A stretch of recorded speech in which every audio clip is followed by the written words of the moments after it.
Did you guys intentionally have these end of life conversations as a result of being pregnant? Thank you guys for joining us again. We're diving deeper into this discussion, touching on the current concern of death when it comes to maternal health in the US. But if you have not seen part one, we talked about the partner's hard decision of choosing the birthing parent versus the child. Definitely check it out. You guys intentionally have these end of life conversations as a result of being pregnant? Was that a intentional conversation you knew you had to have? No. I didn't even think of it. I will be honest. And I ended up having to have an emergency C-section because I was getting a fever. And I knew, and if they could ever hear or see me, forgive me, y'all. But I knew that I was not necessarily 100% there because later on in my pregnancy, I ended up getting sick from a patient of mine. And it transitioned to kind of affecting my asthma, which had been properly handled and managed with no medication prior to pregnancy, all through the pregnancy until I got sick. And so now my asthma has flared up. So I now have delivered this baby and really can't breathe well. And I'm trying not to panic. And I'm trying to communicate to the nurse that I need the albuterol because I cannot push anything really. And they're taking a longer time than I'd like. And I have to keep repeating that I need the albuterol, but it's coming out as a whisper because I cannot afford to speak any louder. And having just had an epidural and a C-section, I really can't cough because my epidural was a little bit higher. I have a tattoo a little lower down, so they had to go a little higher. So I can't feel nothing from my diaphragm down. I can't really cough at the beginning. And so I'm sitting there panicking, but I literally was not thinking about any of these things. In my mind, it just wasn't going to happen. Now, granted, I'm being really naive. I'm a medical professional, health professional. I get it now. So sorry, doctors, nurses, I'm sorry. But I realized how traumatic it could have been. But in my mind, I was going to be fine. I just wanted them to give me that cotton picking albuterol so I could clear some stuff.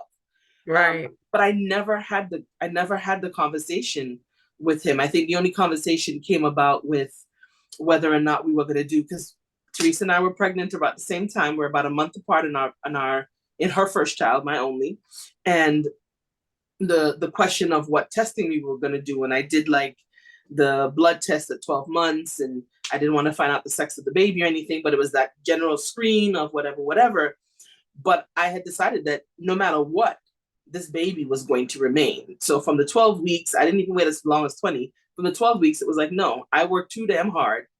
No, it was not IVF. I worked too hard to have this kid. There's no way that I'm opting for anything other than this kid being delivered. Whatever comes out of me, we're going to handle it, whatever it is. So I just went in with we having this baby. We're going to try to have it as natural as possible. And didn't happen that way. Thank you, Lord. He's safe. He's out. I'm safe. We're all good. And that was it. Of course, at this point in time, if there were to be another child, it would have to be a conversation of, all right, this is our game plan. Yeah, I remember. I'm so glad two of my good friends had a baby before me. Actually, a few of my good friends, like 4 or 5 of y'all. Because then I just knew what to, I got to fine tune, okay, this is how you breastfeed, this is what you do. Thank you for those cheat notes. You bring up a lot of things for me because second baby, so first baby, they had us scared because they're like, you and your geriatric, or shall right? we used your nice words, your advanced maternal age. People That's like right. Dr. Taska. At they're least like, I don't use geriatric. Hmm? At least I don't use geriatric. Yeah, I know. So they were like advanced maternal age, blah, blah, blah, blah, blah, blah, blah. And so they had us like scared. So we did extensive genetic testing to the extent where we did the chorionic villus sampling, we did the amnio, because there was like this sort of fixation from me, or first it was a commitment, but later on it was like this stern, like, I'm no matter how Christian I am, no matter how, I'm pro, like I want life because I set it up so that I could have life in a way that worked for my life. If I had been 16, I may not have carried, and I had gotten pregnant. Like, I could barely feed myself anything but McDonald's at 16, right? I could do homework. So I might not have kept that baby, right? But at 39, I'm keeping this baby, right? But they had us very scared because you were old. I was 39, Brian was 41. We old. Like, they're like, oh, we don't even know why you made this baby so easily, right? Because I got pregnant like a month and a half or something after we got married. And that's like, I started trying on my wedding night, right? So it was fast, right? Fertile. It was, Oh, we have, that I have Nigerian blood. I think it was just like, honestly, I don't know what Dr. Taska is gonna say, but I think it's just because I never used hormonal birth control. I think that's that. You're just fertile. I That's mean, what I say. You're Nigerian. That's right. yeah, maybe it was Y'all a got the most twins in the world. I know. I mean, I might be pregnant now. Hey, You could very much be. Yeah, you ask, Brian would be like, actually, you're not, right? Like, anytime I'm like, oh, I'm nauseous. I think my period's late. I think I'm pregnant. He's like, no, you're not, because he's done, right? Because old. So, no, so like we were scared, right? Because we're old, and those old babies just don't come out right, right? And we didn't, and I just don't believe in, listen, my child has certain needs, right? And then I'm just gonna have this baby because we keep all the babies, right? But then irresponsibly, I leave them. Like, I don't have another sibling that might take care of them. I don't have anything set up to take care of them. A parent, somebody to make sure that they are protected to the standard of protection that I want for all children, and particularly my children. That means that somebody looks at my kid funny, you mess them up. You're not going to talk to my kid this way, right? But also, I have a really good circle. I have the godparents of my children, right? Like, I have these inner circles of really like great people. Like, my husband is great. His mom is great. His mom wouldn't raise the kid the way I would want to raise the kid, but they would be well fed and they would be really loved and they would be good Christians, right? I don't know if there'll be two of those things and not as one of those things with me as their mama. Okay. So it's okay. I'm blessed to have good circles of friends. Okay. I'm being facetious when I'm just like, oh, I don't know why my life, like why I have such good people around me. I have had enough of not so great people around me and making bad choices to know to keep good people around me and to really shed not so great people. I'm very spoiled because Dr. Trisa is one of my good friends. Dr. Taska's in my life. I have an OB that I consult with. Yeah, more like she has the baits with. You know what I'm saying? Huh? What'd you more say? like she has the baits with. Yeah, right. But no, but not debates. I love you. I think y'all, OBs. But like y'all OBs are like people like exactly. You are there for an emergency. I need you to be there when something goes wrong. But if everything's okay, my OBs are like, man, what can I touch? What can I stretch? What can I do? I'm like, leave me alone. They're like, magnifying glass, sun, ants, burning stuff. Well, I wonder what'll happen. Like, leave people alone. But if something goes wrong, I'm like, we just want to be all up in your world, all up in your world. So I mean, it definitely sounds like the fact that you were very much aware of the risk going into pregnancy led to you guys having this conversation. Yeah, well, just being older. And then I just, I think about death a lot. My dad died earlier. Oh, you mean like my dad died when I was 37. I think about it a lot. I think I've thought about it a lot in my life, like philosophically and sort of out there until it became like very real to me. But I didn't go into giving birth like life or death. I wasn't scared. Okay. That's what I'm like, I think if you like, I'm a fighter, so I was doing everything possible to make sure that this birth for this old lady that I was gonna be great. Like, it had to be like, I did all the research. I was like this and that, all the studies, and it's so interesting because, again, being faithful and believing that Brian would make a good choice. And so he would have to choose that and deal with the consequences of that. If he doesn't let my baby die and let me live, just want to keep his wife, that's on him for the rest of his life. I didn't do it, right? Mm-hmm. It wouldn't be fair because I had to have the conversation. I need my baby to live. He said Mm-hmm. both to live Mm-hmm. and that he would do everything. And so then my promise to him was I would prepare everything to make sure that me and the baby had the best chance. I know that's right. So do you think, before we go, you guys, do you think this question hits a little bit differently for Black women given the statistics of Black maternal health in the US? Or do you think that it kind of pretty much hits all women the same, that it's a very daunting question or a daunting decision to make? I want to think it's daunting across the board. I want to think it's daunting across the Because board. we suck at women's health, period. Right. I mean, this is an issue here in the country. We know that it's worse in our community, but it's an issue in our country. So I want to think it's a concern across the board. But you know what? I'm not sure. Like, I'm not sure at what levels it's an issue or it's a conversation that happens in either the Black community or the non-Black community. Like, I'm just not sure how much of like I said, I was in another land. It was like, yep, this is just all happening, not consciously thinking about it, despite being in healthcare. And so I often think about those that are not. There's some people who have like anxiety regarding medical issues, anxiety regarding pregnancy, period. And so these are probably things that they think about often. But if it is that these are not some of the diagnoses or some of the things that they're going through, I'm not sure That's like something you would think people about. have this kind of conversation, especially if they don't have any health concerns per se. You know, As a doula, do you bring it up, Teresa? no, I don't. I don't bring up because I'm here to like ease and comfort, right? Mm-hmm. If it's brought up to me, then I provide the information. I'm not going to introduce the conversation about morbidities and like that kind of thing. I will say that I think part of why my birth experiences were great is because I had a doula. I had the same doula for both births, who became my mentor when I became a doula. And now thinking back, Trisa, I wish you had had a doula. I did. So where was your doula? Like, what was she? Let me find her a fighter. I don't even remember a lot of what happened. I'll tell you, my response to stress is sleep. So I was half asleep You for were the sleeping, which is good, which is good. No, but I wish you had like but we didn't somebody. engage. You That's didn't. part of what it is. And I don't think she, like, some of the things that I do know now, I don't think she knew those things.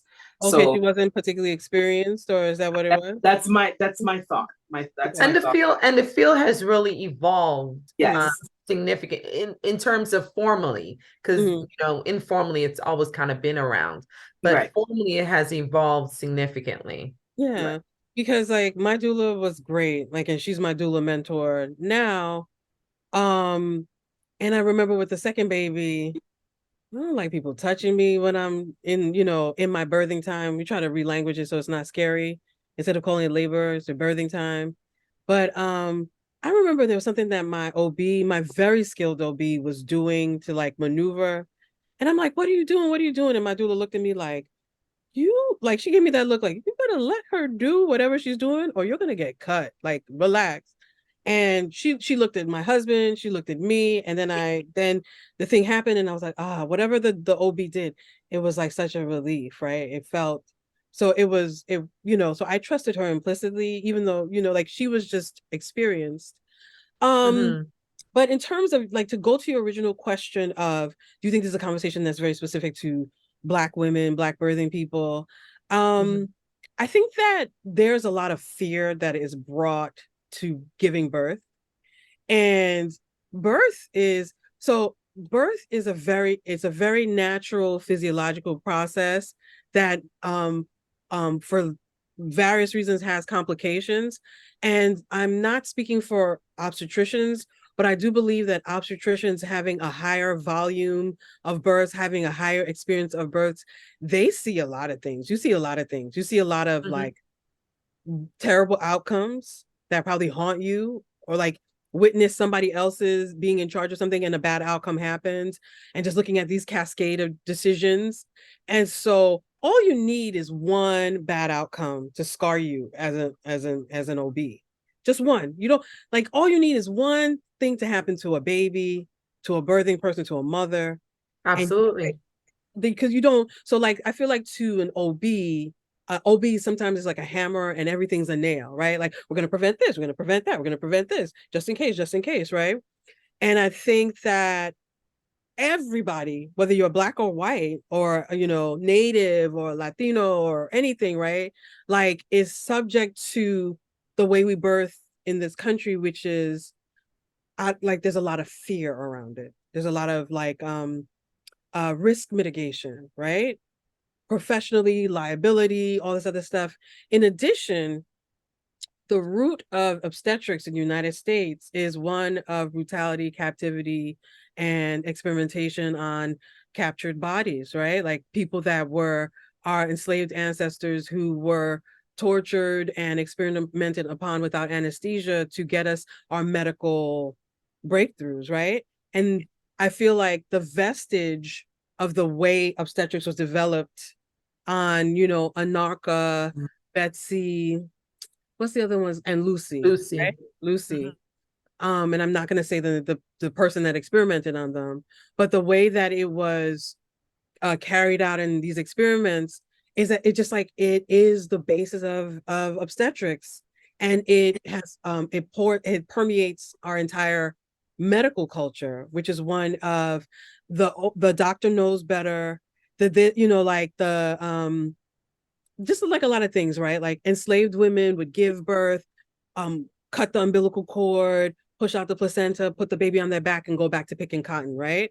And that was like a reality for people. And what has happened in our society is now you have everybody, even white women, going back to work like 3 weeks later, 4 weeks later, right? Because when you have something that's just fundamentally dysfunctional and toxic, it permeates the society, right? So giving birth is dangerous for everybody in the United States. Like if you have an uncomplicated birth, it's dangerous because there's room for complication that comes from unnecessary intervention. Sometimes we make bad choices. Sometimes the OB makes choices that make like whatever it. But when there's a problem, I want that Dr. Taska right there. Like I want to come save us, right? So, but I just want you to hang out there like this, right? What do I do? What do I do? Right. So I think the conversations about Black maternal outcomes make people more nervous than they need to be, right? Mm-hmm. And it flies in the face of faith. I think the truth of everything is that faith, right? Like that belief that you've done everything that you possibly could. Like there's all that preconception, right? Like making sure you're in better health or making sure that you're not, like high blood pressure and sugar. I mean, there are things that you can do, like walk after every meal, like things that you can do while you're pregnant that just help you just a little, just tiny, tiny things that you can do, right? But when people are told birth is dangerous, you might die. That's what they tell people all the time, right? Mm-hmm. And then, and if you're Black, especially, you might really die, right? Mm-hmm. I think that adds a lot of fear, and we need It does. to address fear in some way. The way I address fear is by doing research and, like getting ready for it. And just, I remember first baby, I had a hep block. I was like, cause I'm what is it? I'm an expectant management proponent, right? Is it expectant? Yeah, I think expectant. Like I'm not a just in case. I'm get ready if something happens, be fast. But so I had the hep block. And I remember second baby, I became a renegade. I was like, no IV, don't bother. And the doctor was like, well, if you don't have an IV, then you have to get anesthesia, or you might have to go under, and then it might be dangerous for baby. And I was like, there are risks in having surgery and epidurals and all that other stuff. Not as much as general anesthesia. But I was like, I was like, I don't care about going under. I don't want to witness the baby being cut out of me, but I better wake up with a baby, because if you're gonna do surgery, I'm already like, I'm getting a C-section. Mm-hmm. Missed out on that one, right? Like, didn't make it, but got my baby. Thank you. We're alive, right? So I was like, it's fine. Make sure that everybody lives. But I gotta say that, like people are always so weird about their C-sections and, I didn't really have a baby. You know what a C-section looks like, right? That's the ultimate warrior birth. They cut you open, they go into rip the baby out of your Yeah, we bowels so that pull they and can get. tug. Yeah, Yeah. like it's a real, like it's the ultimate birth. Like it's the ultimate, like sacrifice. Like y'all are fighting. Like you were like, we are gonna make it. And that's when you have a C-section. And a vaginal Yeah. birth has its own beauty as well. But like everybody gives Mhm. birth. Like everybody's giving birth, belly Right. birth and all that other stuff. So I would say that you have to have faith, right? And I think you have to make good choices. And for me, I don't know if that what it's like for everybody else. You can face fear with like ostriching. Oh, I don't, Hmm. I think a little bit of delusion works, Trissa. Like not, thinking that it's gonna be fine, right? Because then it's less stressful. Um, or you can just prepare yourself. Make sure your birthing team understands you. Make sure that you're with people that listen to you. I mean, but these are things that like some people don't have supportive partners, and That's some very people don't have true. good OBs. But you can change your OB if you can't change your partner. Right. Right. So Yeah, I definitely think you raised a lot of good points. And I definitely agree that to a certain aspect, medicine as a whole has become defensive. Medicine, and it's a lot related to the expectations of medicine, the litigious nature of medicine, OB being one of the highest lawsuits specialties, and can basically sue for a very long time compared to other specialties that have mhm. shorter statutes of limitation. So I think all of these things really play into the end result of the field of medicine and the field specifically of obstetrics that we're seeing today. That being said, I agree that one of the downsides of the maternal health statistic being worldwide known by this time in the US is the fact that it has caused a lot of fear in not just women who are pregnant, but women who were considering pregnancy and who wanted to get pregnant. And that's been my greatest heartbreak about it. I do want women to be aware, to be informed and informed from reliable sources. But I don't want it to cause fear. And I think it's because we're presenting the data without solutions. But I do think all around that perhaps normalizing the conversation about death may take it away from being specific to obstetrics. Because, like you said, death happens, right? And one of the downside in our community is that we're oftentimes unprepared for death, meaning their bills, people don't know where life insurance policies are, they don't know what your desires are. So, someone doesn't have the capacity to make decisions, and the family have an idea or an inkling as to whether or not they would want to be intubated or what would want to be resuscitated. And I do think we need to normalize those types of conversations. But I agree that it shouldn't be a leading conversation when it comes to something as beautiful as birth and pregnancy. So that being said, thank you, ladies. This is an amazing topic. I feel really thought-provoking conversation. And do I really want my husband to save me and not my child? But in the meantime, Teresa, if they want to find out more about, I'm trying to pronounce it correctly, Nena. Yeah, Nena. Nana, No, we're you did doing something the a little Igbo English. special. Don't make it regular for me. we're just doing the American version because we're in No. America. We trying to I mean, I'm sure that there are Igbo Nena. people listening to this talking about she ain't even say it right, okay? I I'm know they born in did. So Nigeria. I don't want them to come for me. So say it one more Nana, time so we can Nana, no, all. they're gonna tell me that I didn't say it right. Oh, Nana, you? Well, Nana, if you don't Nana, get it just right, say it. Just say the name, right? It's Nana, right? Nana. Nana Nana. birth. But So I tell but us more about Nana birth. Oh, really? Well, over here in the Bronx, we call it Nana birth. I just want you to know because, we trying to do this simplified pronunciation. Uh, So Nana birth is, well, I'm a founder of my doula birthing company. I'm a founder, I'm a doula, I'm a lactation specialist. So I'm a birth and postpartum doula. I also do community doula work with people who can't afford doula services through for various for New York City and for the Northern Manhattan Perinatal Partnership and for the Lower Hudson Valley Perinatal Network. And like Northern Manhattan Perinatal Partnership is actually the organization that gave me my doula when I had my baby. And my doula, I'm always grateful to her, Tiombe Bowman of Illuminating Doula Services. And shout out to Akua Samuels, Akua Ansa Samuels, who we all went to school with, because she's the reason I even had a doula. So how can they find you? So find me at NNENNABIRTH at on Instagram. So at Nena Birth.